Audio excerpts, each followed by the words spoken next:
What's up, y'all? Welcome back to another Fish the Moment live stream. Today, I am joined by guest Randy Blaukat again, and we're going to be talking about how to identify which season of the year or which seasonal pattern bass are in when you get to the lake. How do you know if the bass are spawning, post-spawn, pre-spawn, summer patterns, rather other than just looking at the water temperature or maybe by looking at the month of the year? And there are a lot of factors that dictate what seasonal pattern the fish are in, and so it's not as simple as just looking at that water temperature. So Randy and I are going to talk about that, and there's a lot to cover in this topic, so it should take us a good amount of time. And then once we're done with that, we're going to be doing some Q&A at the end as well. And so for those of you who are listening on the podcast app, thanks for joining. And then also everyone who's joining for the live stream, welcome. We got a lot of the regulars on here. We got Dan, Jessica, Joseph, Mike, Timo. We got Brandon, Jacob, PK. How's everyone doing? Douglas, good to see everyone in here. And if I missed a few people, then sorry about that. So we are on the stream. And so, Randy, how's it going today? Hey, Johnny, doing good, man. How you doing? I'm doing great. So tell us a little bit about how fishing's been for you. I know you've been fishing a lot over at Grand Lake and kind of all over the place. Yeah, I've been at Grand, been at Table Rock, been at Stockton quite a bit, for the last couple of months. So I've been being able to get a pretty good pulse and a feel for what's going on in the lake. And the big story, from what I've seen is just the fluctuating water we've had. And it's more fluctuating on the high side. We've had, the ground is so saturated everywhere in this part of the country that it doesn't take a lot of rain to bring the lake up a couple feet. Yeah. So we've had to deal with that and are currently still dealing with that. These 2 and 3 foot rises and the water will come back down a couple feet and then goes up. So that's been the big deal here solidly for the last month, including right now. No, that's really interesting. That obviously is going to change then what the seasonal patterns are doing with these fish, which is kind of the reason we wanted to talk about this topic, is that a lot of the fish are really behind in Oklahoma and a lot of parts of the country. And when you're thinking about the springtime, a lot of guys get this number in their head that bass start spawning when water temperatures hit 60 degrees, and then the bass start getting post-spawn when the water temperatures hit 70 degrees. And this is actually a pretty good rule of thumb, and I'm actually going to show you guys a graphic here of what you might expect to see depending on your water temperature and where you are on your lake. And so if we go to a graphic here. This is a graphic I've put up in videos before, and it basically shows here, Andy, that the late winter period is kind of in that below 50 degree water temperature. That pre-spawn period is 50 to 60 degrees. The spawn is 60 to 70 degrees. And a lot of people just use those water temperature guidelines, and they might use, let's say, the month of the year. So whether it's March or April or whenever, to say, it's April, the bass are now going to be spawning. But that's not always the case, is it? No, that's such an abstract area because there's so many variables that determine that. I mean, and we talked about it a little bit before as far as weather patterns. It's weather patterns, water levels, moon phases, but primarily it has to do with the combination of the water coming into the lake, or primarily coming in, fresh water coming in, or it could be a little bit going out, combined with the time of year, the daylight hours, and the water temperature. So it's all that ingredients together. And what happens a lot of times is, when we're talking about the pre-spawn, spawn, post-spawn, we're talking about what the majority of the bass are doing at a lake at any one time. And there's always an exception to that rule, but we're talking about what 75% of the bass are doing. And what you'll have in most years, for example, is you may get a weather pattern, say in the central part of the United States, in late March or real early April, you get just an unseasonably warm spell where it's a week or two of warm weather, and all of a sudden water temperature hits 60 degrees, low 60s in the back of some of these coves. You start seeing bass moving up, cruising, starting to make beds even. But inevitably, if you have that type of a abnormal weather pattern, you're going to get knocked back with like a cold front. You can pretty much guarantee it's coming, and that'll bring those fish back out. And then the whole process begins after that point. again, considering the water levels you have moving forward, temperatures, all that type of stuff. So it's not an exact science by any means. This whole seasonal pattern in the spring. And it's frustrating at times too, because a lot of guys will get to the lake, and let's say you only get to fish one time a month. Well, they get to the lake and they just have to make a guess of what stage are these fish in. Are they in that pre-spawn mode, the spawning mode, post-spawn? Are they already in their summer patterns? And they might look at their water temperature and see that it's 70 degrees. Well, a lot of times with 70-degree water temperature, I've found that there's sometimes pre-spawn bass, spawning bass, post-spawn bass, or summer bass, summertime bass, and all those different stages with 70-degree water temperature. And it's kind of interesting. I was over at Kerr Reservoir over in Oklahoma a couple weeks ago, and I drove 2 hours from my house to go down there to fish a swim jig in the grass. I've crushed them on shallow water willow with a swim jig on Kerr at the end of April, first couple weeks of May. Water temperatures were 70 degrees. These fish should be post-spawn, and it was going to be on. Maybe the shad were going to be spawning in the grass, all this stuff. And when they got to the lake, I started for the first hour and a half to 2 hours of my day swimming a jig in the grass because water temperatures were literally 72 degrees when I got to the lake, and they warmed up to 77 degrees when I left. And I caught one fish in the first 2 hours. It was a buck bass. I couldn't tell if it was spawned out or if it was pre-spawned. I had no idea. But obviously, I fished really good banks for 2 hours with that swim jig and didn't get more than one bite, so that wasn't happening. And I actually kind of lucked into the pattern that I figured out. I was fishing down this one stretch of water willow, and I flipped up by the edge of this boat ramp, and I got a little bit of a professional override. And as I was picking out my backlash, that jig was sitting there on the bottom. I lifted up, and it was like in a foot of water, set the hook, caught a 3-pounder, and its tail was all bloodied up. And I'm like, these fish are still spawning.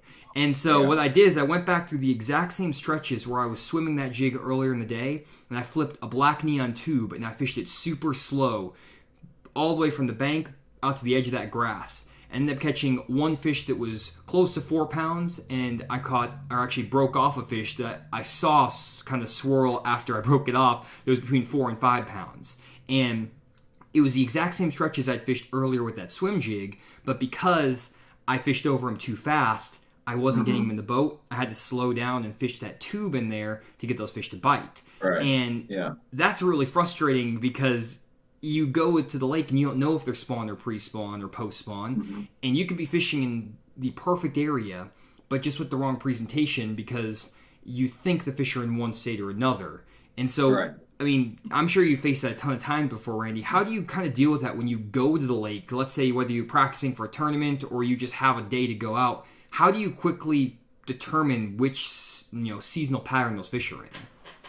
Yeah, a lot of it, Johnny, I think it depends on the type of lake you're fishing and the water clarity primarily, because what the example you just laid out there was that is an excellent example because it will give you some clues. Because here's what a lot of anglers, need to realize when the fish are spawning. When those fish are actually spawning or like super, super close to spawning on either side, say they're up building beds or they're spawning or they just laid their eggs in their garden fry, a lot of those fish don't want to chase a bait. Like you said, you were throwing the swim jig, couldn't get the bite.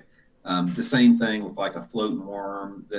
Floating worm is an excellent, spawning type bait. A lot of times when those fish are in that stage, they will not hit a moving bait and they will hit something. They want something on the bottom and they want something slow a lot of times on the bottom, some type of light sink or slow.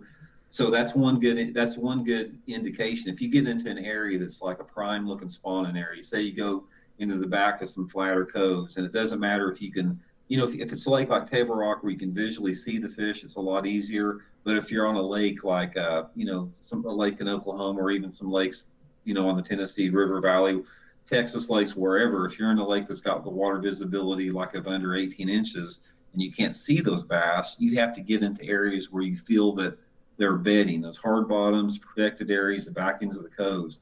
And if you launch your boat and you start running a few of those areas, say those, whatever the prime spawning area is in the lake that you're fishing, and you don't get a few bites, fishing those moving baits like swim baits, floating worms, swim jigs, whatever like that, and then that's the first thing you can make that change to the soft plastics or jigs, and if you start getting a few more bites, you can pretty much guarantee that those fish are starting to spawn.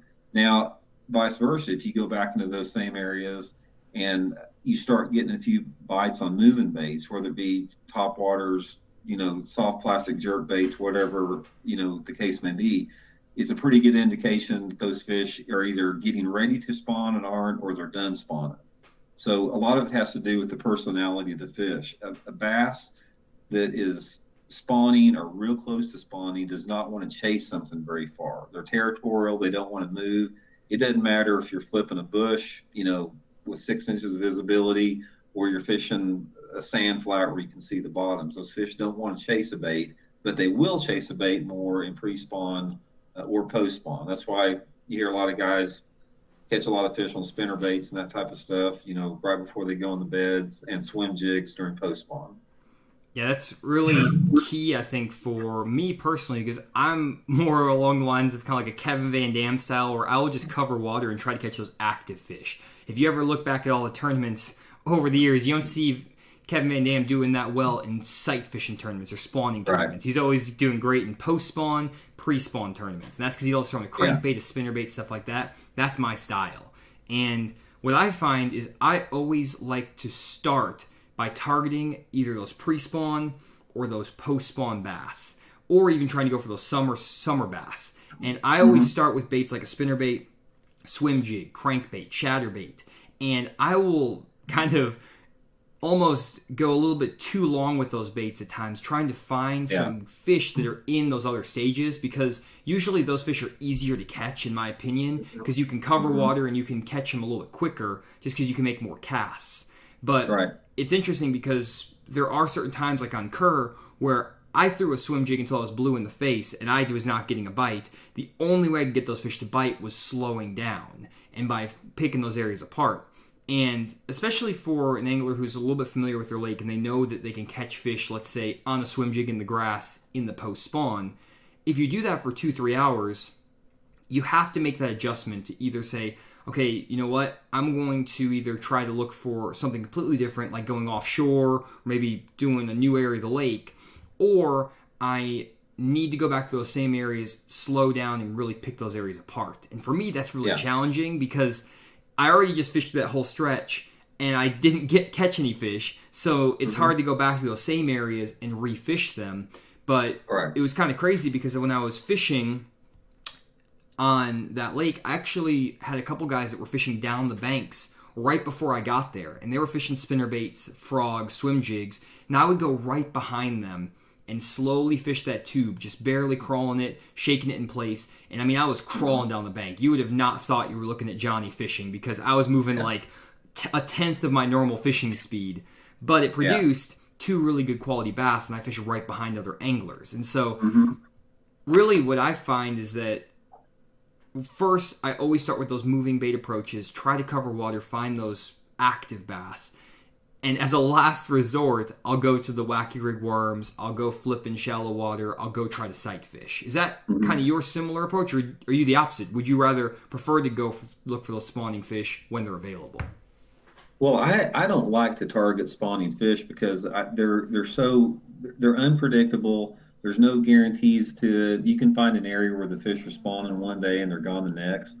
So I do not like targeting. And it's just like you said, on any given lake, it can happen. There's very few situations where like most of the bass are spawning on the lake at one time. Most of the time, you got a lot of different things going on. I remember a tournament I fished at Sam Rayburn years ago. It was April tournament, or it was a March tournament, and I got third place in the tournament, and I was fishing drops in about 15 to 20 foot of water, and Shaw Grigsby won the tournament sight fishing during that same tournament. So you got different groups of fish going on at the same time. And, that should be, comforting to a lot of anglers who don't really like to target sight fishing on there. You got different options within that. And also, most of the time, when you're dealing with the springtime of the year, those bigger fish, even if they're bedding, they're going to be a little bit deeper. And that's why, like you said, going into those areas, slowing down, fishing soft plastics or jigs with lighter weights is a lot more productive than fishing those moving lures. And that's how I like to fish. I mean, if I know that those fish are if I think that most of the bass are spawning in a lake, even it doesn't really matter what the water clarity is to me. I'll still go into those areas, but I'll maybe back off, and I won't fish the visible bedding fish, but I'll fish in and around those areas. Try to pick up some of those fish that maybe are just getting ready to move up or actually bedding. And that's why, for example, I'll use Table Rock for example. You can go to Table Rock like now or even the last couple of weeks, before the water got really high, and you could see a lot of bass bedding in that, 2 to 5 foot zone. But most of those fish are pound and a half to 2.5 pound fish. You can back out on those same banks like in 8 to 15 foot of water, and you can catch bigger ones. Doing that, those 3 to 4 pounders that are either bedding deeper or they're just staging, getting ready to move up. And I think from my own personal experience, is I think that once a bass gets committed to that spawning ritual, and they begin to move up into that zone, they become sort of territorial in that area. And here's a good example I'll use to it. I remember I was fishing a tournament. Was it Ozarks? Yeah, it was at Lake of the Ozarks about, oh man, it's been quite a while ago. And it was a big buddy tournament that was going on one weekend, and I went down the week in before that to practice for this tournament. And I was up in the Gravois arm, which has a little bit clear water than the rest of the lake. It had about 4 foot visibility at the time. And I was going down the bank, and I saw, probably about a 4 pounder on a bed, maybe 4 or 5 pounder on a bed. And, I looked at the fish, it was sitting there, it was spawning, and the tournament was next week. So it's like I knew that fish wouldn't be there. But I went back into that same stretch during the tournament a week later, and I'd got on a crankbait bite where I was, and this fish, when I saw it, I just forgot to mention the most important part, but it had a big black spot on its head. Like you could look down there and it had one of those, I mean, like it was as big as a silver dollar right on the top of its head. And I went back there the next week, and I got on this crankbait bite where I was just cranking spawning type banks with a crankbait. And I get over there where this fish was actually bedding, and I'm paralleling the bank like in 10 foot of water, and I catch that fish in the tournament I catch that fish in the tournament. I was using a number 8 Shad wrap on an 8 pound line. So this bait is getting down, 8-9 foot. And I caught that fish at its maximum depth within, basically right where that fish was bedded, but that fish had moved out, just into that 8 to 10 foot of water. And I caught that fish that wasn't on a bed a week after that. So, and that fish could have been there for a week before he, got on the bed too. So it's interesting, watching them like that. That's super interesting. And I really am not a fan of doing the sight fishing at any time of the year, really. I've just always never had the patience to sit on a fish and try to antagonize it, pitch at its tail, all that stuff that you do. I've done it before, but not really my favorite thing. But I've always been really big on blind sight fishing. And so like on Table Rock, like you mentioned, I caught some really good fish on Table Rock 2-3 weeks ago throwing a wacky worm, but I was staying like almost a full cast length away from the bank, firing that thing up to the edge of bushes, letting it sink down into 6, 7, 8, 9 feet of water, fishing it super slow. And every single time I would do that, I would catch a fish like almost, it seemed like every 20 feet I was catching a fish. But then whenever I would try to pull up and fish shallower and actually sight fish for those fish that were out there in that 6 to 8 foot range, once I could see them, they could see me, and it was so much harder to catch them. And I find that that's just the case a lot of times in that clear water. If you can get those longer casts on those fish, even though it's a lot less efficient in terms of your time, where you have to let those baits sink super slow, you have to fish really methodically. For me, if I'm going to spend 45 minutes on a bed fish, I'd much rather stay 20, 30 feet, 40 feet off a fish, cast up to an area, not knowing it's there. Most of the time, those fish will bite first cast in there if it's just kind of doesn't know what's going on. It doesn't see anything around the area, especially if you're throwing like a wacky worm, something that sinks really slow. And I don't know if that's what your experience is, but would you kind of agree with that? Oh yeah, definitely so. I mean, I think that the long casts like that are key during the spawning period, and a lot of it also depends when you're talking about focusing on spawning fish. And you got to remember, I filter everything like through a tournament situation because I've been a professional fisherman for so long. But even if you're a weekend fisherman or whatever, there's only a couple perfect storms where you can go out, in my opinion, and focus completely on spot on sight fishing all the time and do really well. And the first one is like some of the northern smallmouth lakes. When those smallmouths start bedding up on the northern lakes, and when they get hard on the bed, all the big ones get on the bed at the same time. And if you're not doing it, you're not going to do any good at all. Mm. And the second is if like you're fishing some of the Florida lakes or the southeastern part of the country, particularly around grass, when you get a certain combination of the right moon phase, time of the year, weather pattern coming in, where it sets up where you have no wind and everything's perfect, all those big fish will move up on the bed at one time. Those are the two situations that I've seen where you can rely on them. But most of the time, around the rest of the country, those spawning fish, for the most part, are like ghost fish. They're gone here one day, gone the next. Sometimes, you can see them and they're not in the mood to bite. It's fun to watch them and you can circle around and watch them all the time. But most of the time, you wind up wasting your time on them because I can't tell you how many stories that I've had about my buddies will come up to me the day before the tournament. It's like, man, I found this area. I'm going to catch 30 pounds off it tomorrow. And they go back the next day and they get one fish. It's Yep. unless you're fishing those northern smallmouth or Florida, you just can't rely on them. But you still, the thing about that, you still have to have an understanding, even if you don't target those visible fish, you have to have an understanding of the stages those fish are on to sort of give you some options and, develop the full potential of what the lake has to offer at the time you're there.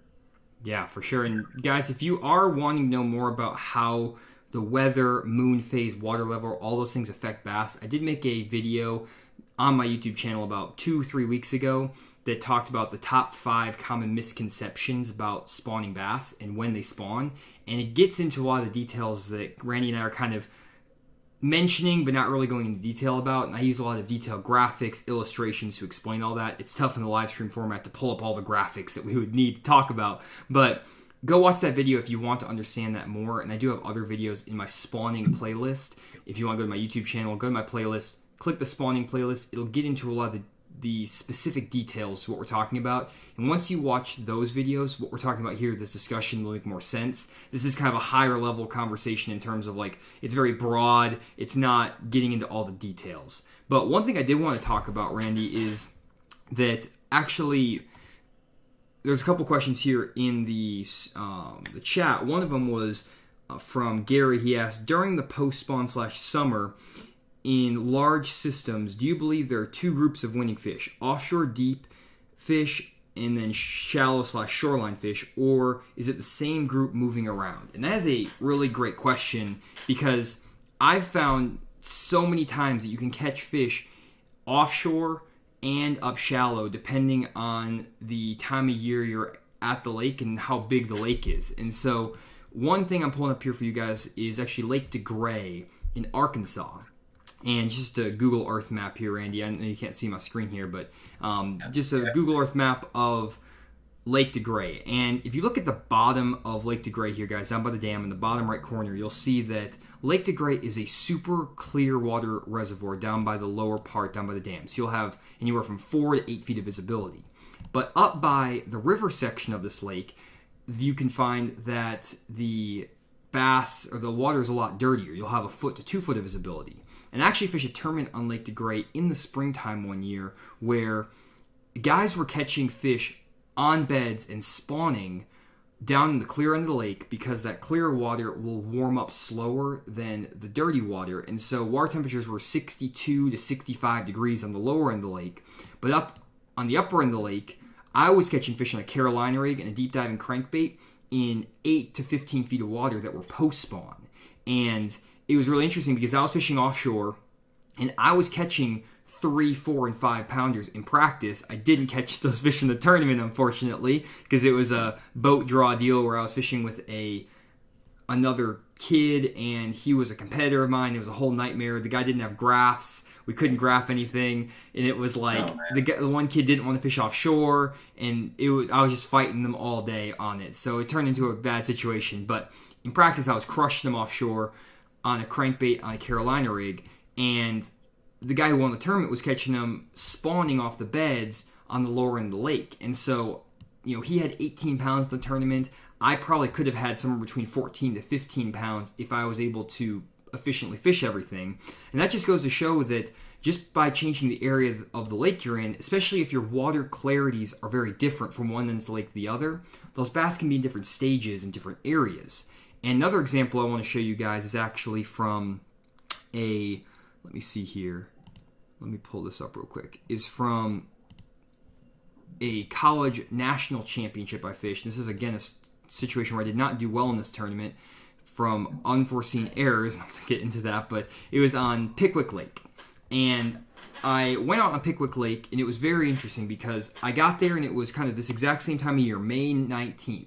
And when I got to the lake, I expected that the fish would be kind of post-spawn, but I'd never fished the Tennessee River before. And I spent really most of my practice graphing kind of shallow ledges that were in 5 to 12 foot of water kind of, and that were way off the main river channel, or I was fishing down the bank. And I graphed that stuff for hours and hours and hours, never found any fish doing that in my practice day. And so after 2 practice days, I gave up on Pickwick and actually locked down into Lake Wilson Lake, which is very different from Pickwick. Randy, you're probably like nodding your head. You're like, yeah, it's very different lakes. Yeah. And right when you pop out of the dam, of the Wilson Lake Dam at the bottom, you get into this area of the lake that's super deep and steep. And I was finding a ton of post-spawn bass setting up underneath boat docks. And my fishing partner and I had like 15 pounds in 20 minutes on our practice day through here, fishing a fluke underneath these boat docks. And we pulled up there tournament day, and we're like, well, this is probably what we need to be doing. And we ended up catching 12 pounds. I broke off a 5 and 2 4-pounders, though, on a spinning rod with the fluke because they wrapped me around poles. And I've never thrown a spinning rod with that fluke around boat docks ever again, and now skip it with like a bait caster. It was using braid to like a 3-foot, 15-pound leader, and they still snapped me off. It was crazy. And I just couldn't pull them out of there with the spinning rod. But I probably should have had 18 pounds of fish off these boat docks. And it was interesting because I was catching 18 pounds of fish off these boat docks down by the dam, but there was another guy that was one of my buddies who actually caught 24 pounds fishing an offshore ledge further up in the middle of Lake Wilson, in the dead middle of the lake, in like 30 feet of water. And I was like, what is this guy doing? He was like 28 feet of water. He was catching these fish on a 10XD and like a big flutter spoon. And this was May. Water temperatures were 71, like 68 to 71 degrees. And I thought these fish were like straight post-spawn. Well, come to find out, the next day, we were like in 80th place after catching 12 pounds. And there's no way we were going to make it back in. So we're like, well, let's just go run up back towards the top of the lake on Pickwick and try to fish some of these offshore ledges and just see if we can find something. And we talked to our buddy who said he caught him in like 28 foot of water. So we're like, let's go just graph main lake ledges, see if we can find some fish. And we just pulled up to a first spot that we were graphing. And as we were graphing down this ledge, one of my buddies from the tournament pulled up like 10 feet in front of us, and he rolled in. He was like, hey, I'm fishing here. I know you didn't do well yesterday. You sucked. And I was like, thanks, man. He's like, I was catching them right here. And I'm like, can I fish here? And I was like, oh, sure, no problem. And he proceeds to catch 22 pounds of bass right in front of us off the ledge I was just about to graph. Watched him catch a 6-pounder. Then we went to another ledge that was literally the middle of the lake. It was out here in the very center of the lake in 15 to 25 feet of water, way deeper than I ever thought the fish were going to be. And we ended up catching, again, about 12 pounds. I caught a 5. My partner jumped off a 4 and a 3.5 at the boat, in the net practically on a flutter spoon. We should have had about 18 pounds again that day, but that's the story of that tournament. And basically, what we found is that we were just so off on what we were expecting on Pickwick. We thought these bass were going to be up in shallow water or kind of on these shallow 5 to 8 foot ledges because that's what the water temperature and kind of the time of year dictated, especially in Arkansas. But it was crazy that these fish were setting up in 15 to 25, even 30 feet of water second week of May, and completely missed the ball. But at the same time, we were able to go and catch 18 pounds of fish on Wilson under boat docks. And another guy was catching them in the middle of the lake on ledges. So these fish were all over the place. And to kind of answer your question, Gary, a tiny bit, it's like, can there be two winning groups of bass on a lake in different depths, different areas? 100%. 100%. I guarantee you on Pickwick, there was a spot in 5-6 foot of water on a shell bed or some shallow grass or whatever where you could catch 14 to 18, or you catch 20, 22 pounds of bass. And at the same time, you could probably find, a lot of ledges where you can catch 24 pounds of bass. And so that's kind of how I've seen the kind of that spawn to post-spawn transition happen. There's all kinds of changes and fluctuations just based on what time of year you're in, the water level, all those things we were talking about. I know it was a big rant there, Andy, but anything to kind of add on any of that? No, I agree with that completely, Johnny, because most of the time, those winning fish that you have like that are the fish they're either they're a little bit behind or a little bit ahead of everything else, of what everything else is going on there. And most of the time when you're dealing with that, the post spawn deal, when those fish are wanting to move out deep, they may not be out deep, but they're wanting to move out deep. In order for you to win a tournament or do well in a tournament, you have to fish flawlessly and you have to land those key bites, just like what you were talking about, losing the good ones there on a Wilson. But that's not really the case if you find a wad of them out deep. I mean, you can fish sloppy and still do well in the tournament, but it's like a needle in a haystack. There may be, say in a situation like that, there may be 50 guys looking for them out deep, and there may be 2 or 3 guys find them, but they find them in a big way. So, yeah, I've seen that myself many times, is where you'll see somebody come in, particularly if they come in with like a really big bag.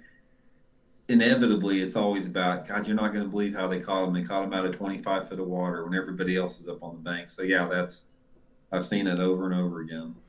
Yeah, and doesn't make it easy though. I mean, you can say that, but it's like it's not that easy to get them like that.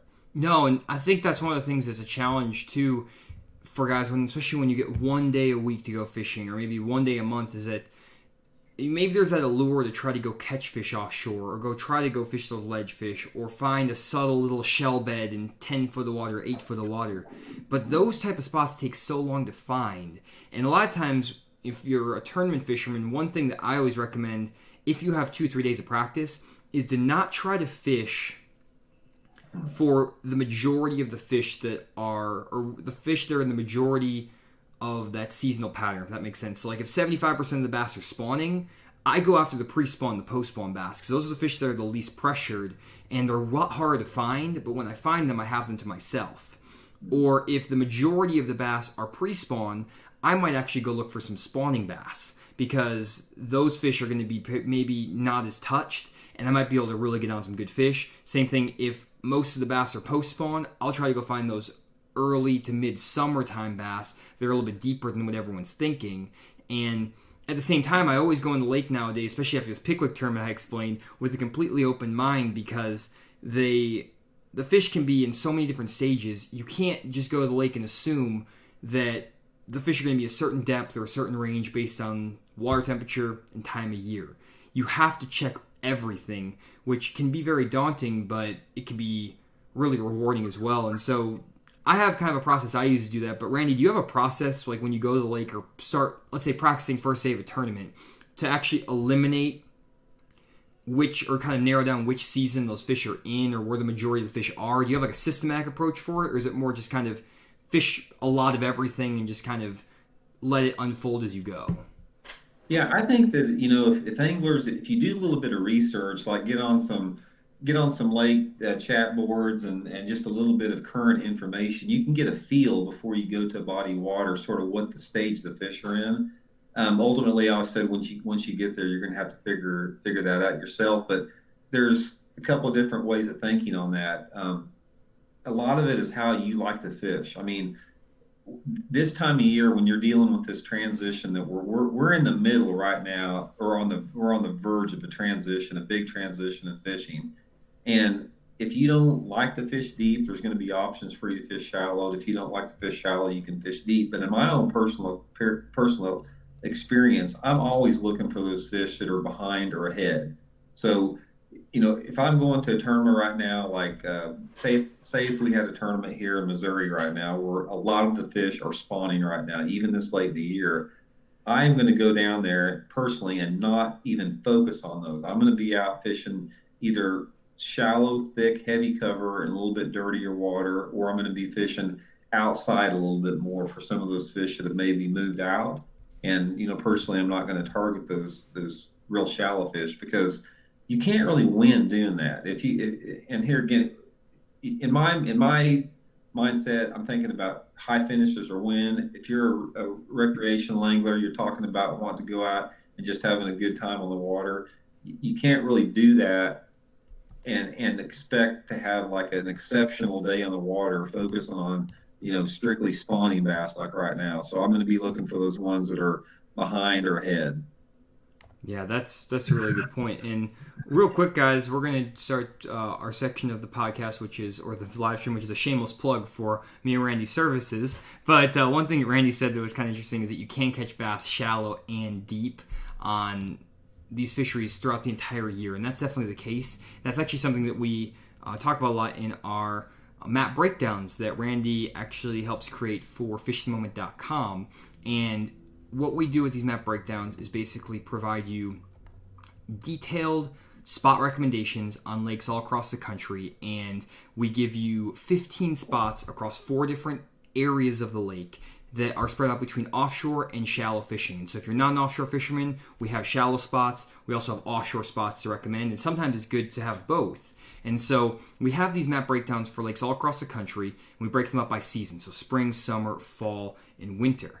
And so we are currently working on a bunch of summer maps. I just recently got married and moved into a new house, so I am a little bit behind on all of the map breakdowns. Randy's been pumping them out, and so we got a lot of lakes coming, both north and south. We have a lot of northern lakes actually for you guys as well that are going to be coming up. And we are always taking suggestions for map breakdowns. So if you guys do want to have a specific lake broken down, feel free to send us an email, and you can send it to me at johnny@fishthemoment.com.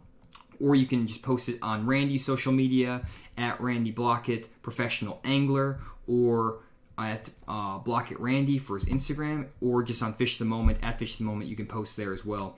And basically, we're doing a ton of these map breakdowns on lakes all across the country, and they're a really great resource to help you understand what types of areas we would be looking for when we go to the lake, and the best techniques and also the best conditions to fish these spots in. So whether it's fishing it when it's cloudy, windy, post-spawn, when there's current flowing. We really get into the details of this, and it's a really great tool, again, if you're just getting into bass fishing, or also if you're just struggling on a specific lake and you don't have a good starting point. These will give you that starting point you need to be successful on the water, and I would definitely highly recommend you checking them out. Not so much that, or not just because we create them, but I really do think they're a good tool. Anything else to add on these, Randy? Well, you made a good point there, Johnny. It's like it doesn't matter what level you are to angler. You can be, Bassmasters Classic winner, whatever. I mean, you got to have a starting point. And sometimes like that, once you can get into a little funk where nothing's really flowing right, nothing's really seems like it's giving you confidence. So if you got some of these areas like what we're putting together here, gives you starting points. You can go there. If you get a few bites, you can expand that into other areas of the lake, and you can start developing a pattern on your own. And then you can modify that based upon your own viewpoint of the lake. Because the breakdowns that we do here, like when we go into these lakes and we break them down, we're giving you our viewpoint of how to approach this particular area with technique, boat angles, time of day, depth, that type of stuff. But everybody's going to be able to put their own little twist on it, and it may be even more productive, and they can duplicate that in other areas. So, but yeah, it's a good tool for just getting you pointed in the right direction, regardless how much experience you have as an angler. Yeah, and you're doing an awesome job on those, Randy. Appreciate your help there. He is he is doing amazing on these recommendations. Obviously, Randy's fished on tour for, you've had 30 years of tournament experience, right, Randy? Oh yeah, the most of these lakes that we're doing the maps on, I've been to a lot of times over since 1984.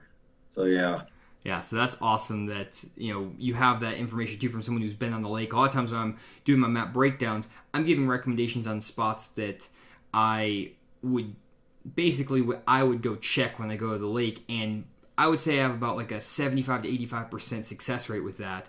But the nice thing with Randy is he's actually been to these lakes, so his success rate on these spots, especially if you're fishing in the right conditions at the right time of year, is going to be upwards of that 90% range, just because even if it's not an exact spot he's fished before, which I'm sure a lot of them are, he also knows what these fish do on each of these lakes and their behaviors, and he actually does a great job giving you an overview of what the lake sets up in, how to understand the fishery, so like over the history of the lake, how has it shifted and changed, what are the primary forages, all these different things. Just context that I personally really enjoy reading, because every time I read through these breakdowns, I'm learning a ton as well. And so definitely a valuable resource. And so enough of the shameless plugs, but kind of pivoting back to the topic we were discussing a minute ago, I had asked you, Randy, if you had kind of a structured approach to identifying which season those bass are in or which stage the bass are in. And I, as you kind of know, Randy, I'm very structured with my approach. I kind of like an engineering mind where I like to go for things like very systematically. I'm not more of like a just fly by the seat of my pants, really. I like to be very, intentional with what I'm doing. So I'm going to pull up actually a map here of Drowning Creek on Grand Lake. And you're familiar with that one, Randy. And basically what I want to show you is how I would go about breaking down this lake.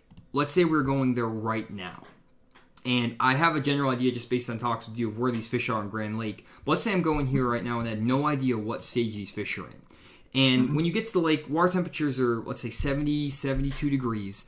And that means on Grand Lake, especially in May, these fish could be offshore. They could be as deep as, let's say, 15 to 20 feet of water. Or they could be as shallow as a foot of water spawning. And so in Drowning Creek here, you have all of those potential options available to you. You have the backs of these shallow pockets. You have secondary points, main lake points, offshore rocky spots, offshore brush piles, deeper docks. And when you get to the lake, it's like overwhelming to think, what do you do with all of this? There's so much to try to do, and you don't know if they're shallow or if they're deep. And that's what makes this time of year super difficult. And so my first approach when I go fishing, and I'm trying to determine where the fish are, especially if I'm just trying to go catch fish, is I always start shallow. That is my number one go-to. People might be surprised by that because you might think that I am a offshore fisherman. I'd make a lot of electronics videos. I do offshore fishing, but I actually start fishing shallow because usually those shallower fish are a lot easier to find. To find those offshore fish, it takes a lot of hours of graphing, driving your boat, looking at your electronics, and that's just hard to do, especially if you only get to go fishing once or twice a month. And so what I'll do is I will start in a pocket inside of a major creek. So a major creek like this, or I might start in like one of these pockets through here. Just basically a pocket that's no more than a couple 100 yards long, maybe 100 yards long. You don't want a pocket that's, 3-4 miles long, which is basically just a creek, because at that point, there's so much water to cover, you're not going to get much information from that. So what I'll do is I'll start with one of these pockets like this right here, just in the mouth of Drowning Creek. And as you can see, the pocket is maybe 100 yards long and has some shallower pockets off of it. And what I'll do is I'll start in the mouth of this pocket and fish this kind of main creek point. And I'm going to be using moving baits, kind of like we discussed before. So I might start by throwing a square bill crankbait or a medium diving like crankbait like a rock crawler or a wigglewort down the steeper bank. And I'm going to work my way all the way to the back of one of these pockets. And as I'm making my way through, I might switch from the rock crawler to a square bill to a spinner bait, and then I might even switch up and skip a jig underneath some boat docks and maybe pitch at some targets.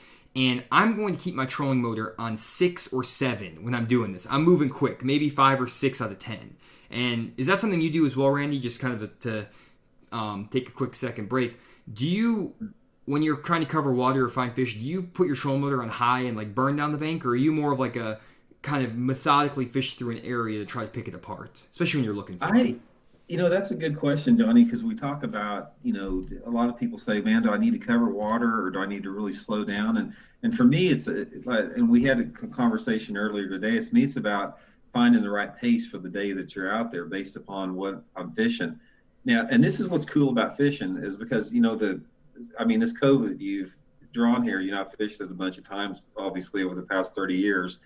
And the approach that you laid out is like something that I may not have ever tried this time of year simply because I've got so much history on that lake that I've never tried that really this time of year. So, like my particular approach, like I would probably go more towards the back and I'd fish slower, like with a wacky rig or a finesse jig, or maybe like a brush hog on a light sinker around some isolated targets, whether it be wood, rock, maybe blind pitching around behind some docks, that type of thing. But but that's the way that you laid it out there. You're taking advantage of those fish that may not be in the same stage that I'm targeting in the back there. I mean, they're either coming or going.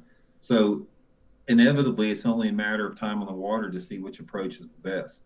Yeah, So we're actually going to be doing some videos about that too, Randy, aren't we? We're going to get out in the water and we're going to show your approach and my approach on lakes like Grand Lake, where we'll have cameras in both our boats and just see which one of how our approaches are different and which one might be more efficient, more effective, especially certain times of the year, certain conditions. I think that'll be really interesting.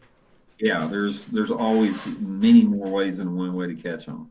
For sure. So getting back to this kind of breakdown here, and I've seen in the comments, guys, that Grand Lake is high, and I know the lake is high. It's like 4.5 feet up, lots of current. Let's just assume this is a normal situation. I'm not trying to break down the lake for what it is doing right now. I'm just, because most people aren't going to be fishing Grand Lake. This is for like the broad audience, so bear with me if maybe this isn't exactly accurate just based on the current conditions, but just assume the lake is at normal conditions. So let's say that I now work my way through this pocket and I'm fishing fast. I'm burning through this area. Really what I'm trying to do when I get to the lake is I'm just fishing for one bite, because unlike Randy, who has 30 years of experience fishing Grand Lake, I have about maybe 10 days of experience on Grand Lake, and I've never fished this pocket before in my life. So if I just launch my boat randomly and just start fishing, I have no idea which pockets are good. I also have no idea, based on water temperature, water clarity, how the water is moving and falling, what these fish are doing, because I don't have experience on the lake to know how these conditions affect the bass. So what I have to do is just burn and cover water until I get one bite.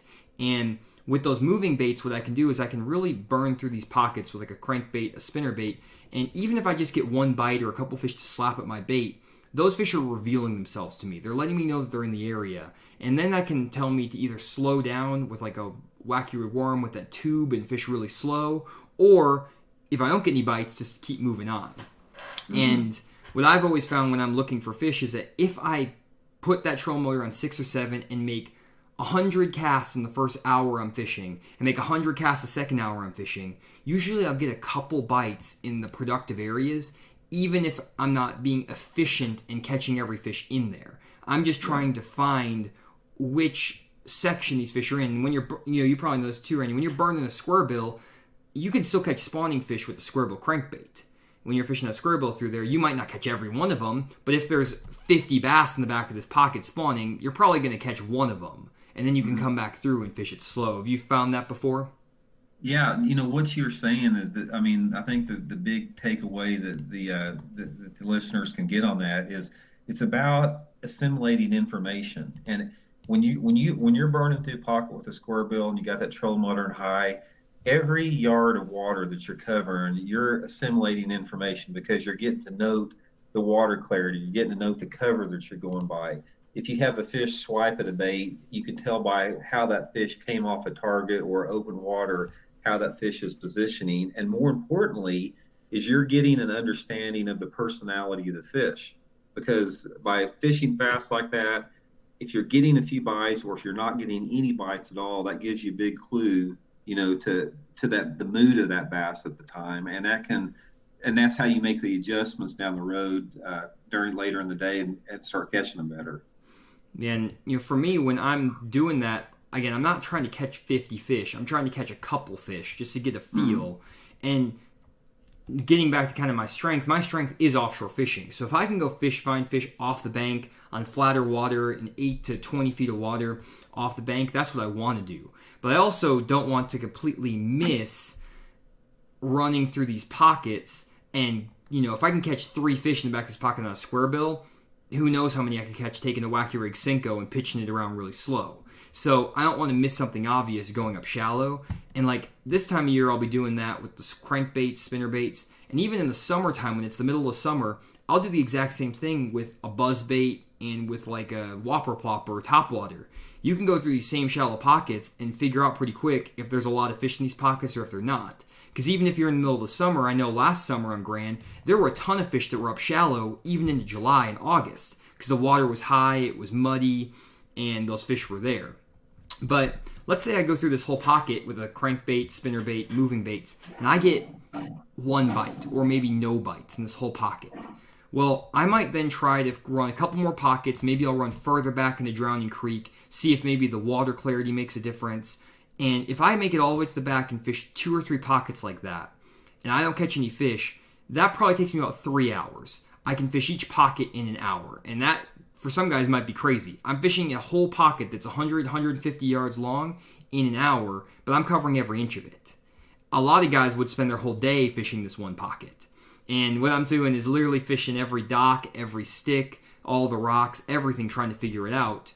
And by fishing 3 pockets, let's say these pocket here, here, and here that are, let's say, a mile apart, half a mile apart, I'm getting a pretty good sense of what these fish are doing. If they're there, I'm going to get bit because I'm fishing flat pockets, steep pockets, things like that.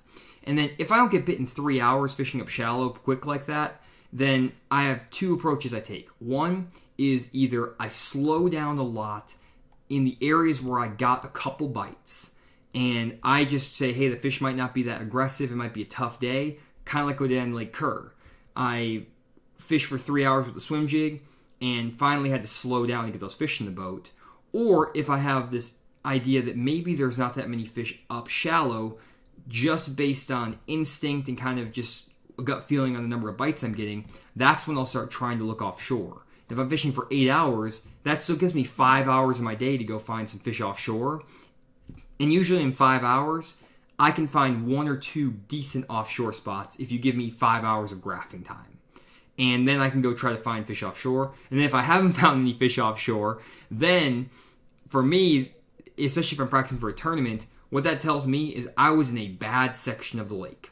This Drowning Creek is not a super productive area because most of the time what you'll find on Grand Lake is that there's going to be a creek or a pocket or back of some area where you can pull up and you're just going to start catching fish. You can just put them in the boat. And it's basically you throw anything in the tackle box, and once you get in that right depth range, that right part of the creek, you can start catching them. Does that sound about right to you, Randy? Definitely so. And there's, everybody needs to remember, and I have to remind myself a lot, is that they're always biting good somewhere on the lake. And another thing about that is you can be in a really bad area. I mean, you can be in a really, really good area. And a lot of it has to do is maximizing the potential of that area with the bait that you're throwing, because you can throw a bad lure or not the best bait in a good area and still catch fish. And so a lot of times it's not, a lot of people say, man, I just need to change color. I need to change, my profile or whatever like that. If you're in the water where those fish are active and biting, you're going to catch them doing several different things. But it's just like you said, sometimes one creek arm is alive and the other one's dead for whatever reason. It could be the amount of baits in the water. It could be the traffic flow through that area, the fishing pressure. It could be a combination of things. So, but yeah, bass fishing is all about changing area or changing technique. And I think that's a good kind of segue from that kind of discussion. I kind of want to get in some Q&A. There's a lot of great questions there pertaining to this topic. But do you have any last thoughts on this whole topic before we get into the Q&A, Randy? Well, I think the big thing to remember for everybody on this is when, we're talking about, how do you figure out what stage the fish are in? Don't get narrowed down to thinking they're just in one stage. That's been what we've been sort of talking here. There's going to be 3, I don't say groups, but there's going to be 3 personalities of fish anytime that you fish in April and May. There's going to be those those early spawners, they're going to be the ones that are right on time, and there's going to be the late spawners. So it's all going on. There's a lot of complexities going on based upon the part of the lake that you're in. So just the best advice I can give on there is get out there and start fishing the way you like to fish. And then based upon your success or results, you can make modifications, to improve what you're doing later in the day. Awesome. That's great. And there's a bunch of questions here which are coming across, and I kind of want to get into a little more specifics here just for some of the guys. So a couple of people are asking, how do you know when the bass start to spawn? And then at the same time, how do you know when to fish for the pre-spawn, the spawn, the post-spawn bass? How do you know when to fish? That's kind of the whole premise of this whole live stream, is that when I go, I have no idea which one I should be fishing. I let the fish tell me which one I'm fishing, whether it's the pre-spawn, spawn, or post-spawn bass. And so going back to the idea with Grand Lake, let's say that I'm pulling in this pocket, and first time I pull in here, we're going to give you 3 scenarios. Scenario 1 is to pull up on this point, and it's a main lake point, and I start throwing that rock crawler, and I catch 2 fish in a row, boom, boom, and they're very fat, they're healthy, no marks on the fish, they're very, very thick fish, and I caught them kind of in the mouth of a creek. Usually when you have healthy bass with no marks on them and they're very fat, those are your pre-spawn bass. They haven't spawned yet, they haven't used their energy yet. Then what you'll find is, let's say I go around this corner, and I go into the very back of one of these pockets, and I start catching fish that are still somewhat thick, they have decent girth to them, but they have a bloodied up tail and bruises around their tail. Usually these are going to be your female and your male bass that are making their beds. And so if you're catching fish that have bruises on their tails, those will be your spawning bass. They'll be like bloody tails on the base of the tail, stuff like that. And then if you, let's say for the third option, start catching fish maybe on these secondary points or again on those main lake points, but instead of the fish being super healthy and untouched basically, you'll see that they're very skinny, or at least somewhat skinny, and there's bruises and marks all over them. Those are going to be post-spawn fish. And so what I find is that I need to catch fish. I need to actually get bites before I can tell which stage of the spawn or post-spawn, pre-spawn those bass are in. And you're not going to know that unless you just get bit in general. And so that's why when I was talking about this approach, I will fish from the mouth of this pocket to the back of the pocket quickly, just trying to get a bite. And that's what I did on Kerr Reservoir. I'll pull up Kerr Reservoir and show you the exact path I went on the other day to determine what these fish were in. Again, I thought these fish were completely post-spawn. And so I ran into this creek in here. I started on one of these banks right through here, and I burned down this whole bank with a swim jig all the way through here. And I've crushed them here before on a swim jig on Kerr before. And then I went to this bank where I knew there were some good fish. Burned down this bank with a swim jig. From here all the way to the very back of this creek where it's a lily pad stems, there's a foot of water. And I didn't get a single bite. And I finally ran out of this creek, ran back across the lake to another area, and I was fishing down another stretch of grass I caught them before. And I actually caught a fish just randomly by slowing down for a second because of a backlash basically. And I caught a 3-pounder, and I saw it had that bloody tail. Once I got that bite, then I know that the fish were in that spawning mode, and basically I knew then that I needed to be fishing for those spawning bass because of the way the fish looked, its tail looked. So I then realized, okay, when those bass are spawning, they're going to be a lot more finicky. They basically will lock down in a specific spot around their bed, and they are very territorial of that spot. So what I know you need to do in those situations is pitch a bait very slow, drag it through these areas very slowly, and just kind of imagine like you're dragging your bait through a bed on every single cast. And that's what I did. I went down this bank, and I ran back to the areas where I caught them before, and right when I got to this bank right here, pulled back up on a good stretch I knew, flipped a tube there, just drug it through that area, boom, caught a 4-pounder. Came back to this exact stretch where I felt like there would be some fish, broke off a 4 to 5-pounder. And so it took me 3-4 hours of my day to even get one bite. But once I kind of got that bite, it clued me in the rest of the day. So hopefully that kind of makes sense to know, are the bass spawning, are they not? There's no magic tool. It's not like you can go to the lake, stick a device in the water and say, oh, yeah, the spawning bass. Or, oh, here's the water temperature and here's this moon phase, the bass are spawning. It doesn't work like that. You have to get bit a lot of times to determine that. Does that all make sense, Randy, at least from what I explained? It's perfectly said, Johnny. I couldn't agree more with what you just said there. It's it's not absolute by any means. I mean, we try to at bass fishing, we try to put it in like a little box where it's very understandable to us. But a lot of times, just like you said, there's no absolutes. It's really abstract, but very well said on that. Agreed. Awesome. Perfect. So let me start getting some other questions here then, and I'm just going to throw some at you, Randy. Let's get a few here. So first one I saw was, and guys, if you want to leave some questions, we're going to switch over to kind of like a Q&A session here. Just put @FishTheMoment in the chat, in the live stream, and leave that comment there, and I'll see it pop up. And you'll be able to get your comments, and we'll be talking about these comments for hopefully like 30 minutes, 45 minutes, however long it goes. Maybe 20 minutes if you guys aren't very interesting, but we'll try to figure it out some way or another. So let me find another question here. First one from Dan. He asks, in ponds, do bass still spawn at different times, or since they're smaller space, do they all spawn at the same time? Do you have any thoughts on that, Randy?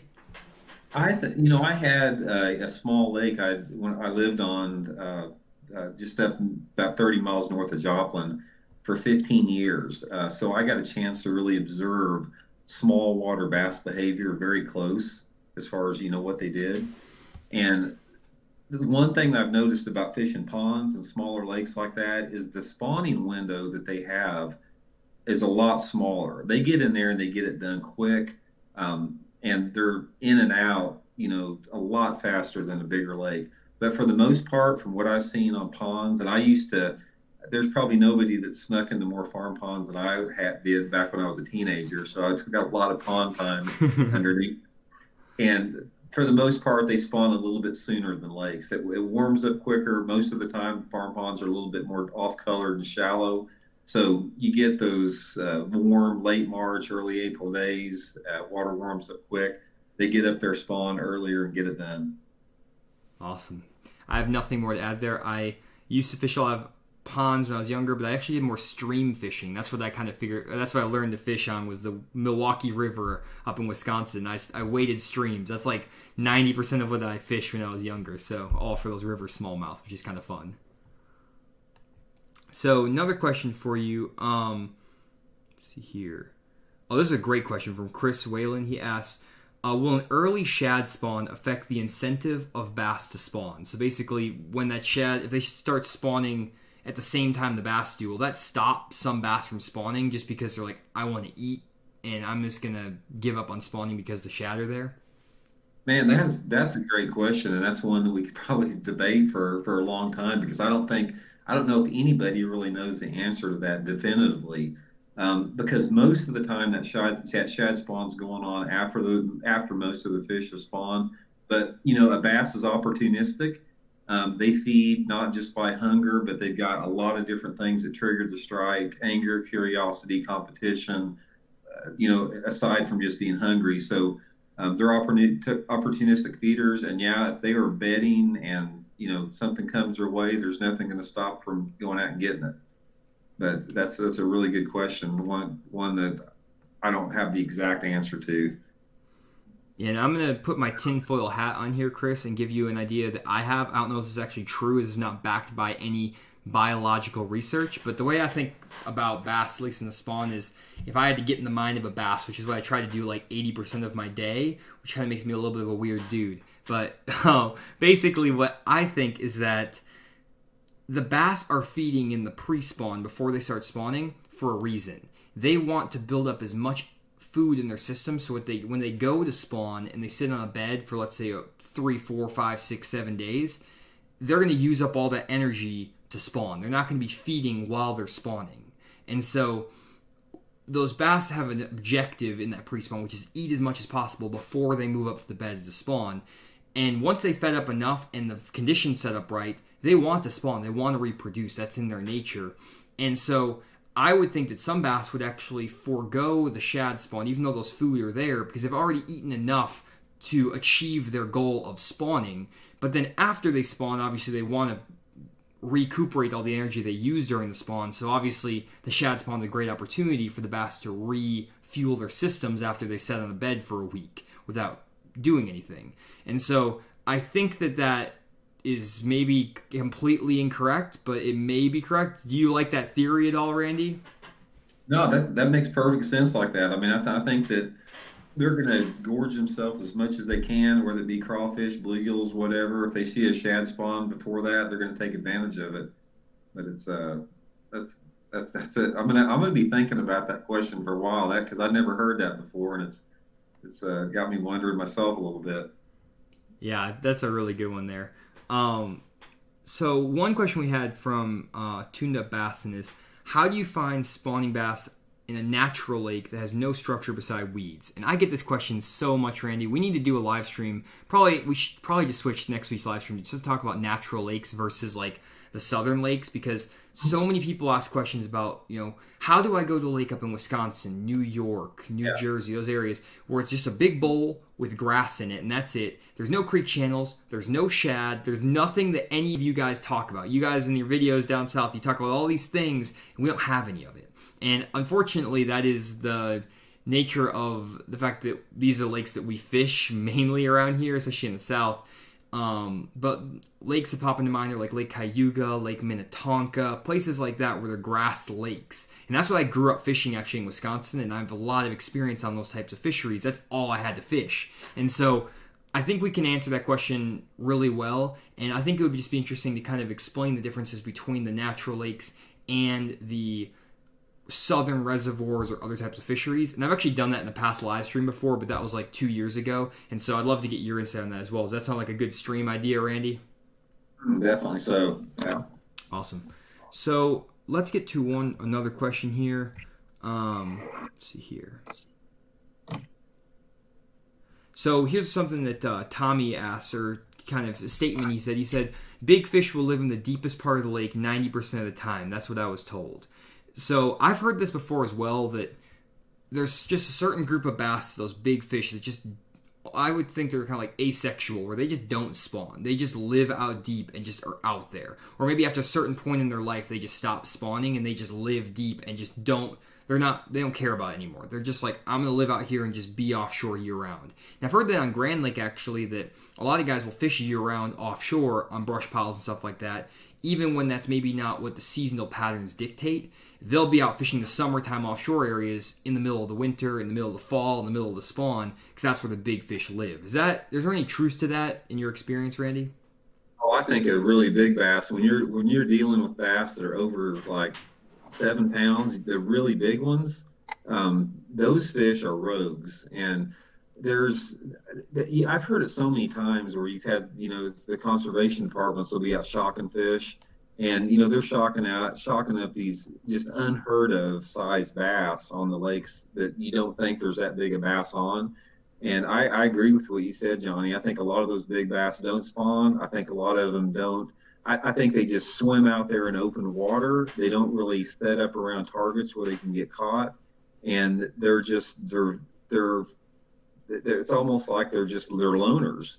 That's how they've gotten so big. And those truly big ones like that are just freaks that you catch like that. And in my opinion, you got a lot of those bass, and the one that just stay out there in that open water. Because I talked to one time I was fishing Lake Okeechobee years ago, and Okeechobee, I don't know if many anglers have been there before, but it's got most of the lakes is dead water. It's just there's no cover in it.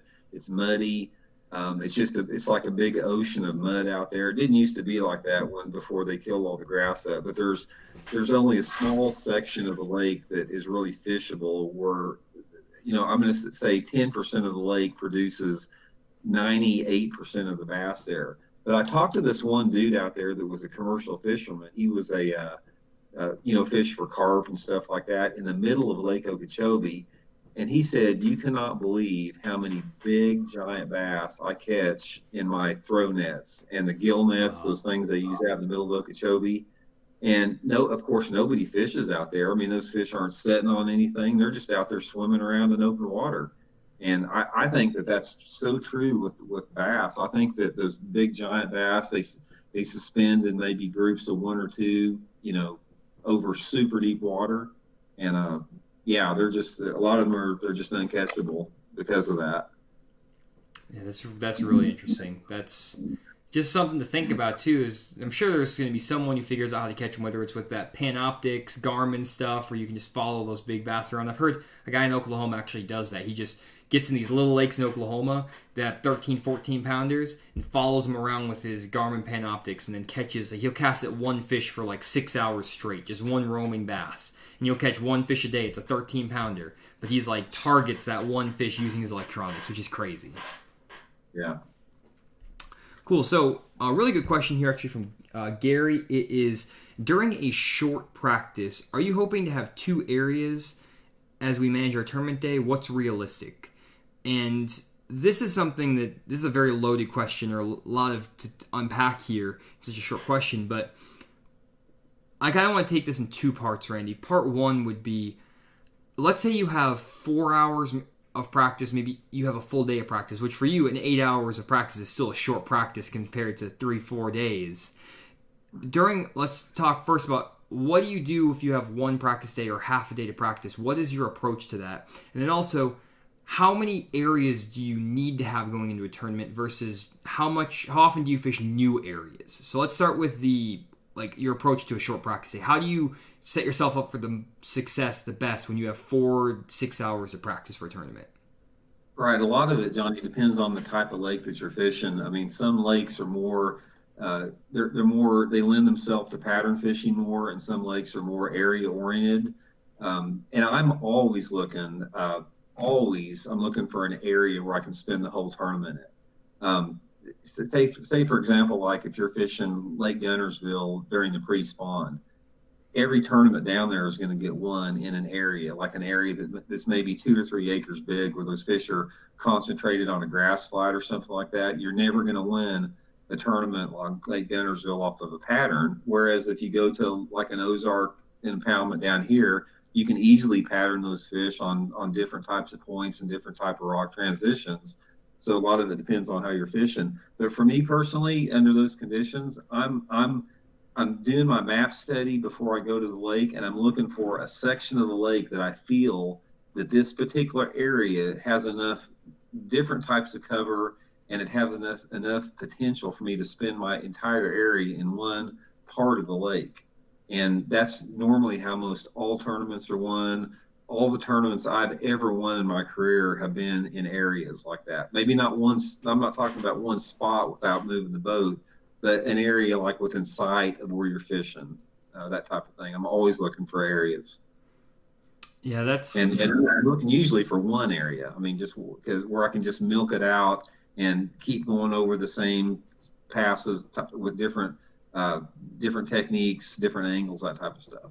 Now, I know the follow-up then, people in the stream will be like, okay, well, we have 4 hours. How do you break down a lake the size of Lake Gunnersville to find one area that you want to spend your tournament day in? Do you have a magic tool that you use to kind of find that, or is it just a matter of try to fish for a short amount of time in as many areas as possible? What do you kind of do there? Yeah, you're always looking for the cover that is unique to that particular lake that you're fishing, whether it be grass cover, whether it be shoreline rocks, whether it be lay down wood, whether it be flooded cover. So the first thing that I'm looking is I look at an area and I'm trying to decide if there's enough of the type of stuff I'm looking for that will sustain me throughout the course of that tournament.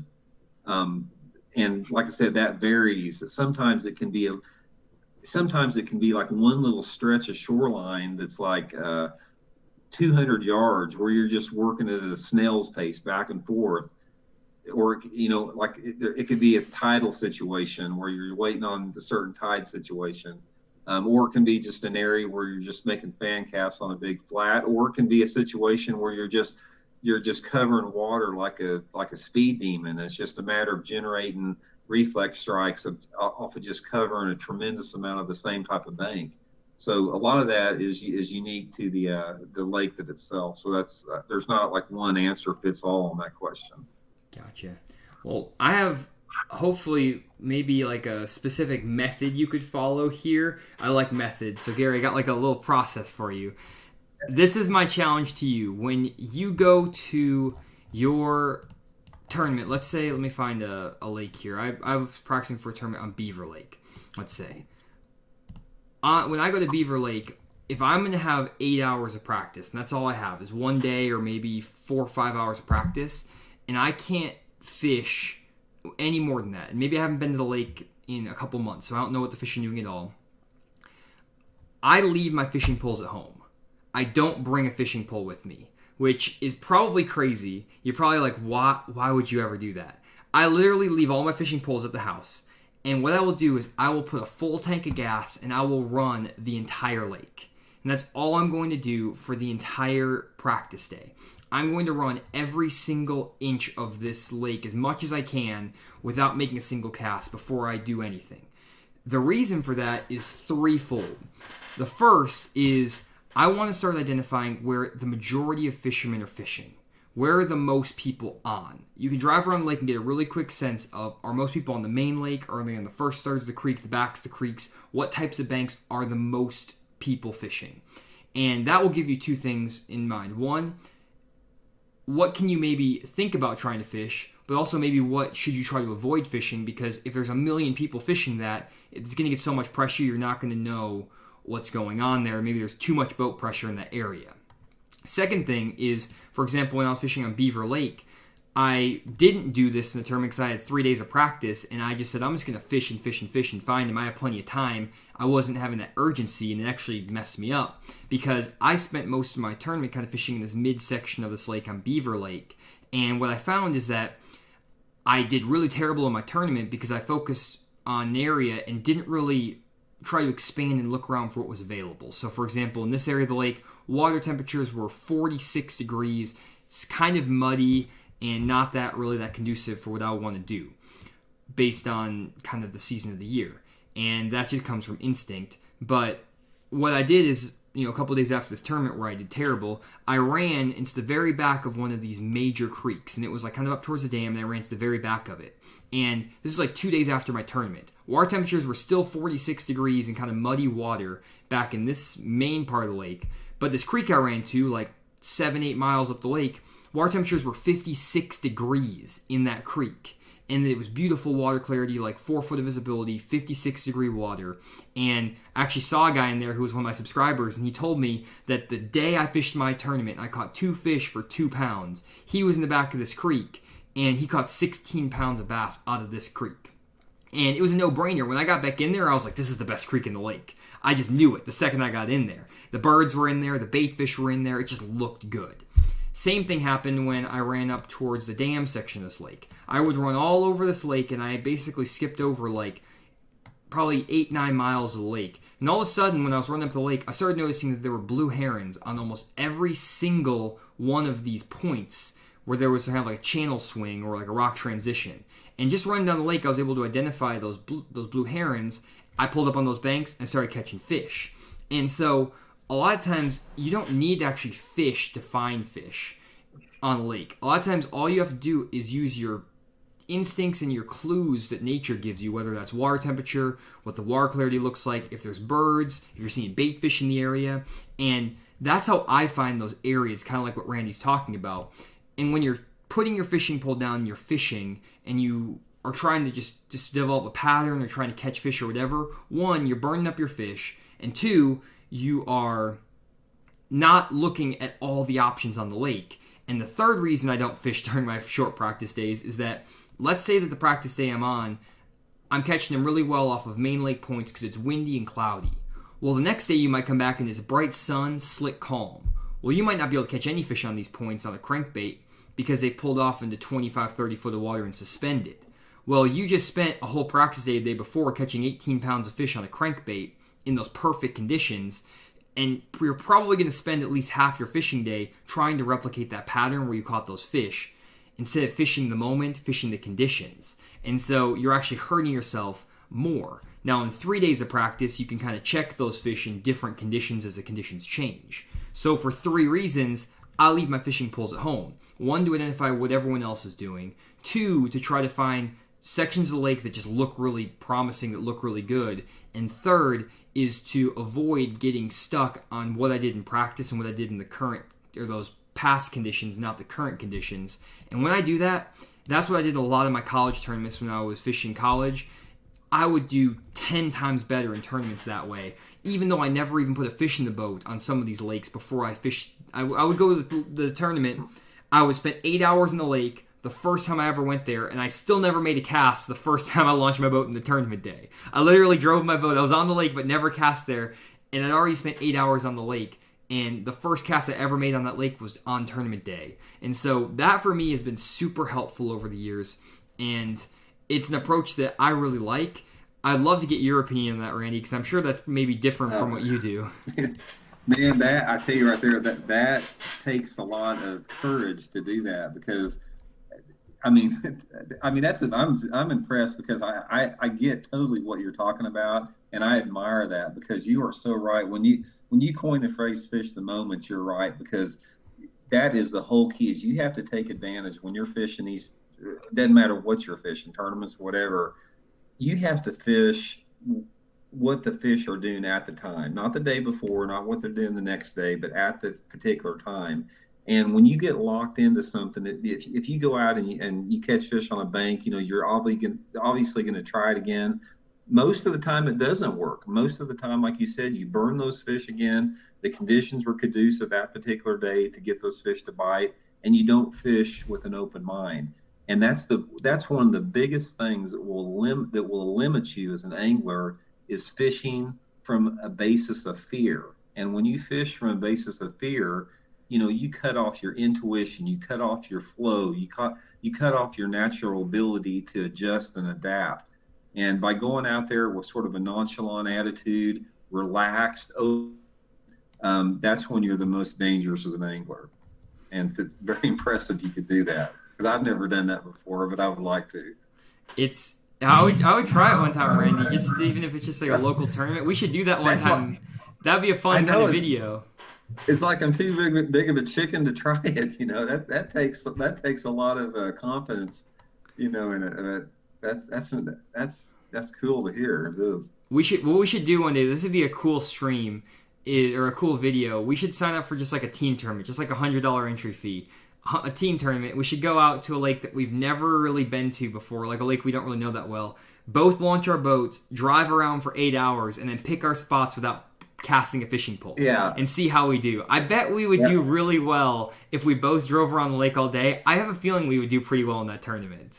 Yeah, I think you're right. There's a lot to be said for that, because once you get confidence in your ability to read water, like I said, the only thing that fishing is, it's just you're boosting your own confidence, and sometimes you're tearing your confidence down. If you go through an area that really looks like, you say, man, the fish ought to be here, and you roll through that area without a bite, it just takes a big hit to your confidence. It does, and that's really, the confidence is so key, because like I think I talked about this in one of my streams, the last stream with you, Randy, but like I had a whole tournament season before where I would go out with my fishing partner, and we would do this where we would go to the lake and we'd have no idea what's going on, and we would have just a full day in the tournament to go to lakes in Oklahoma I've never been to before, no practice. And I would spend like half my day just driving around the lake, just looking at stuff, because my fishing partner and I would never catch fish until like 11 o'clock in the afternoon. We had a whole tournament season where we didn't catch a single fish before 11 a.m. and we won Angler of the Year, won 3 tournaments, and never finished out of the top 3 in our club. And we never seen these lakes before. And half the time, I would just spend 2 hours just driving around the lake, graphing, looking, just doing stuff. My fishing partner, he was a chemical engineer. He would end up bringing his textbooks to start to the lake just to like read them. And now he would say, hey, come pick me up in 2 hours. He'd read his textbooks in the truck. I mean, that's the sort of stuff that you could do if you're running around the lake doing this. So it's like, you need to, I think a lot of times the challenge that you can have is not spending time looking at the lake and seeing everything that's available, because you're really narrowing yourself down when you don't know what's available. I mean, there's so many times, I'm sure, Randy, where you've pulled up into just a pocket and you see there's a waterfall in the back and there's shad, and you just pull up there and just crush them in the waterfall. but you never know if the waterfall's there, or maybe the backs of the pockets are muddying up, but you never went way back in the back of the pockets to see if they're there. Or maybe you have to idle over a massive sand flat, and you've seen this in all kinds of tournaments where you have to idle 45 minutes over a sand flat to dump out in this little backwater, and all of a sudden you have this whole world where there's gizzard shad everywhere and there's bass blowing up. I mean, I've done that in a tournament before on Lake Dardanelle, where we literally idled over a 1.5 foot flat. We had to take all the equipment out of the boat to try to get back in this area that I found. It was ridiculous. I don't know why we ever decided to do it. We got back in there. It was a mile of idling at like 2 miles an hour, digging up mud the whole time. And if the water dropped like an inch, we would have been stuck. And we get back over this giant flat. We didn't know if there were stumps or anything. We could run it the second time. We ran out of there, and that was fine. But like, we got back in this area, and it dropped off in like 9 foot of water. First 4 casts we had in there was a 3, a 4, a 5, and like a 2.5. Boom, boom, boom, boom, boom. Off this one little like sandbar opening way back in the back of this backwater. And we went in the tournament day first morning, and in 5 minutes we had 17 pounds of fish, and we're doubling up on frogs in this backwater. And no one goes back in there because it just takes so long to get in there. But I saw it on Google Earth, and I'm like, hey, let's take the time to get back in there, and it paid off. We also went into 4 other backwaters that were terrible, and we didn't find any fish. And so a lot of times you have to take that time, that effort to idle and go find stuff, especially for tournaments. If you want to be successful, go to the places no one else is going. Run into the backs of the creeks no one else is going into. And even if it only pays off 10% of the time, you don't have any rods in the boat, so what else are you going to do? Drive into every single creek, and one of those creeks a lot of times will have those fish, and it'll pay off. So that was a big rant there, but any other comments on that, Randy? That's the way I love to fish. I mean, man, I can't tell you how many. I got so many stories I could tell you about accessing these crazy, impossible areas. And you're about right. It's about a 10% deal where that works, but when it works, I mean, you can load the boat and win tournaments. If you get in that right area. But it's sort of a deal that way of fishing has sort of went away. It's like with the advent of the bigger boats and electronic technology, you don't see it like you did back, in its heydays. But I love fishing like that. Yeah. Yeah, that's awesome. Well, I think that probably going to wrap up the stream. Questions are kind of dying down a little bit. There's some questions here and there, but a lot of the questions I'm getting asked, guys, are kind of answered in a lot of my YouTube videos already, so I don't want to get into a lot of the questions. I'm just trying to get to the ones that kind of will stir up some good conversation with me and Randy. So if I'm not getting to everyone's questions, I apologize. There are a lot coming through, but everyone seemed to be really excited about doing a stream based on these northern lakes. And so I think it would be interesting, Randy, to do a stream maybe next week talking about the natural like grass type lakes with largemouth, and then maybe a couple weeks after that doing a video on like Lake Erie, or those types of fisheries that are those flat open bowls where it's for the smallmouth. So you have the smallmouth, the largemouth. I think that could be really helpful. And I'm not as big of an expert on Lake Erie, Lake St. Clair, stuff like that, so I'm interested to hear what you have to say there. It's going to be me asking more questions than anything, but I have a lot of experience on those shallow bowl grass lakes, so I got a lot of tricks for you guys on those lakes. I haven't really talked about too much, just because I don't fish those lakes in videos, but I got some stuff for you guys on these northern lakes. So we'll be doing that in our next live stream coming up next week. And one more thing I just want to let you guys know about really quick again is if you are interested in getting some more information on what to look for on the lake, where to go fishing on the lake, definitely go to fishthemoment.com, our website, and go to the lake breakdowns page. And Randy's making a lot of awesome lake breakdowns on lakes all across the country, giving you spots across 4 different areas of the lake. There's 15 spots in each one of these areas. And they are mixed between deep and shallow water, and so you're able to do techniques based on whatever the conditions present you, as well as your fishing strength. And we give condition recommendations, bait recommendations, how to fish the areas, all kinds of things. And so we're going to be making these map breakdowns for lakes all across the country. We have some map breakdowns coming for lakes up north already that are waiting to be uploaded, and so once those are done, we will be posting those. And I'm posting the notifications about these map breakdowns every single week when we update or we upload them on my Facebook and Instagram page at Fish the Moment. You can also find them at Randy's social media at Randy Blaukat Professional Angler or at Blaukat Randy. And just check out the Fish the Moment website here if you want the map breakdowns as well, so fishthemoment.com. So that's pretty much it. Randy, thanks so much for joining me again. I'm really enjoying these streams, having you on, just getting that different perspective, having that extra commentary. I think it's added a ton to the stream. I think it's very, very helpful for everyone watching. Oh, I'm learning a lot just from hearing your presentation. It's just that's the thing about fishing. It's like I said, we've talked about it. It's all about creativity, imagination, ingenuity. Experience is only one part of it. There's a lot more important elements, and it's a big learning experience for me too. So awesome. Great. And by the way, guys, too, just so you know, if you're watching this back on the live stream, we do offer the Fish the Moment live stream on the Apple Podcast and Spotify apps. And so just go on to Spotify or the Apple Podcast app, type in Fish the Moment Podcast, and you'll find this live stream there. So if you do want to watch this or listen to this back while you're driving to the lake, if you want to refresh on the information, or if you just don't want to watch the live stream at home and just want to listen to it on the lake, because this format, we're changing the live stream to be a little more podcast friendly. I think that'd be a great thing to listen to on the way to the lake. It's an hour and a half usually, these podcasts or live streams, and it's just something that I think could be a really useful tool just to get your mind engaged and give you some useful things to think about as you're driving to the lake. So definitely download that, and the more downloads we get on that podcast, the more we can do with it. And so feel free to leave a review on the podcast app and just sign up for it either on Spotify or on Apple. Even if you're not going to use it, it'll help me and Randy out and help us make more of this content going forward. And so we'll see you guys next week with another live stream, and we'll be talking about those natural lakes. Anything else to add, Randy? No, like I said, just hopefully everybody can get out there right now and enjoy it. Man, fishing's good all over the country right now, and I'm looking forward to next week. Sounds great. Thanks, guys, and have a great night.